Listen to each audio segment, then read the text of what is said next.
कांग्रेस को क्यों है आत्मचिंतन की जरूरत। 2014 से लेकर 24 तक लगभग 50 से ज़्यादा बड़े प्रभावशाली कांग्रेस के जो नेता थे वो अन्य पार्टियों में शामिल हो चुके हैं, या यूं कहें ज़्यादातर भारतीय जनता पार्टी में शामिल हो चुके हैं। पॉलिटिकल सेट के इस यूट्यूब चैनल पे मैं एडवोकेट सिद्धार्थ राणा आपका स्वागत करता हूं। साथियों, हम सब ने राजनीति को जो समझते हैं, राजनीति को जो पढ़ते हैं, उन्होंने अक्सर एक मुहावरा सुना होगा, आया राम गया राम। ये भारतीय राजनीति में बहुत ज़्यादा पॉपुलर एक मुहावरा है कि आया राम और गया राम। ये नेताओं के लिए इस्तेमाल करा जाता है। जो नेता कभी किसी पार्टी में कभी किसी पार्टी में, पार्टियां या दल बदलते रहते हैं। जैसे मैंने बताया कि भाई कांग्रेस के 50 से अधिक नेता, जिसमें से 15 पूर्व मुख्यमंत्री और 15 से अधिक केंद्रीय मंत्री, इस प्रकार के प्रभावी नेता जो हैं वो भारतीय जनता पार्टी में या अन्य पार्टियों में, अन्य दलों में शामिल हो गए 2014 से लेके अब तक। अभी मैं एक आर्टिकल पढ़ रहा था, तो आर्टिकल जब मैंने पढ़ा तो मुझे लगा ये आपके साथ शेयर करना चाहिए, आपको भी इसके बारे में बताना चाहिए कि ये जो मुहावरा है आया राम गया राम, असल में इस मुहावरे की शुरुआत कहाँ से हुई। हम अक्सर ये सुनते हैं लेकिन कभी हमने इसको जानने की कोशिश नहीं करी, भाई ये मुहावरा किसने बनाया और कैसे ये अस्तित्व में आया। तो आज की वीडियो में, वीडियो अंत तक देखिएगा साथियों, हम इसी के ऊपर बात करेंगे कि ये मुहावरा आया कहाँ से। तो साथियों, कहानी है हरियाणा की।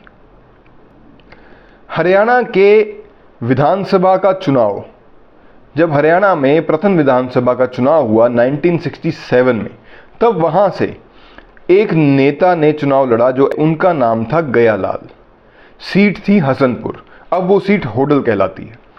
तो जब उन्होंने चुनाव जीता, वो मुख्यतः वो कांग्रेस के थे, कांग्रेस के बागी थे। टिकट ना मिलने पर जैसे अक्सर होता है कि भाई अपना इंडिपेंडेंट कोई नामांकन भर के वो चुनाव जीते। चुनाव जीतने के बाद लगभग वो 16 दिन के अंदर उन्होंने 4 बार अपना मन परिवर्तन उनका हुआ, उनका हृदय परिवर्तन हुआ। कांग्रेस के बागी विधायक थे, तो चुनाव जीतते ही उन्होंने कांग्रेस ज्वाइन कर ली। कांग्रेस ज्वाइन करने के बाद सरकार सत्ता में आ गई। उनके साथ लगभग और निर्दलीय विधायकों ने भी कांग्रेस ज्वाइन करी सरकार। लेकिन ये जो सरकार है ये 10 दिन से ज़्यादा नहीं चल पाई। 10 दिन बाद ही गयालाल का जो मन था वो बदल गया। गयालाल के साथ अन्य भी जो 12 विधायक थे उन्होंने भी टूट के यूनाइटेड फ्रंट ज्वाइन कर ली। कांग्रेस से निकलने के बाद इन सब का हृदय परिवर्तन यूनाइटेड फ्रंट की तरफ जो इनका झुकाव हुआ, ये यूनाइटेड फ्रंट में चले गए। लेकिन यूनाइटेड फ्रंट में जाने के 9 घंटे बाद इनको दोबारा लगा कि इनसे गलती हो गई है, ये वापस कांग्रेस में आ गए। और कांग्रेस में आने के कुछ ही देर बाद ये वापस से यूनाइटेड फ्रंट में चले गए। तो एक दिन में 3 बार, एक ही दिन में 3 बार का इनका हृदय परिवर्तन हुआ।